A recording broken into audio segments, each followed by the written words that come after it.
ভারত সীমান্তের কাছাকাছি অত্যাধুনিক স্টেলথ যুদ্ধ বিমানের বহর মোতায়েন করেছে চায়না। লাদাখ ও অরুণাচল সীমান্তের কাছে থাকা ঘাঁটিগুলো থেকে ভারতের দিকে তাক করা রয়েছে পঞ্চম প্রজন্মের অত্যাধুনিক জে-20 যুদ্ধ বিমানগুলো। স্থানীয় গণমাধ্যম এনডিটিভি বলছে, প্রতিবেশী ও প্রতিদ্বন্দ্বী দেশটির বিরুদ্ধে টেক্কা দিতে এই সমকক্ষতা অর্জনে ভারতের সময় লাগতে পারে আরও বেশ কয়েক বছর। ভারতকে আওতায় রেখে সামরিক অভিযানের শক্তি হিসেবে স্টেলথ যুদ্ধ বিমানের বহর মোতায়েন করেছে চায়না। স্যাটেলাইট ইমেজের বরাত দিয়ে ভারতীয় গণমাধ্যম এনডিটিভি বলছে, জুন ও জুলাই মাসে ভারতের কাছাকাছি দুটি বিমান ঘাঁটিতে 11টি জে-20 যুদ্ধ বিমান মোতায়েন করেছে বেইজিং। চায়নার এই স্টেলথ ফাইটার জেটটি মাইটি ড্রাগন নামে পরিচিত।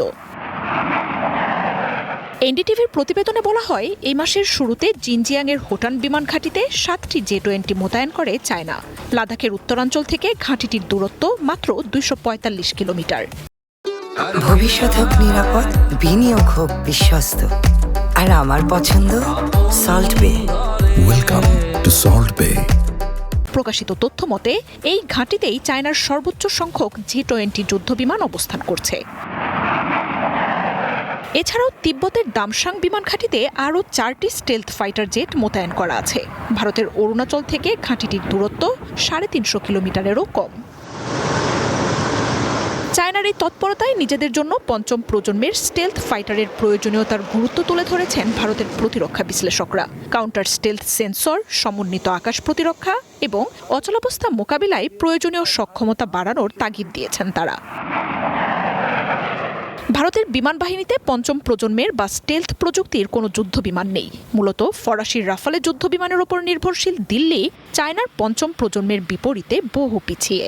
দিল্লির হাতে থাকা গতানুগতিক রাডার ও আকাশ প্রতিরক্ষায় স্টেলথ প্রযুক্তির এসব যুদ্ধ বিমান শনাক্ত করা কঠিন। ফলে নিশ্চিতভাবেই আকাশে আধিপত্যে চায়না বহু গুণ এগিয়ে রয়েছে।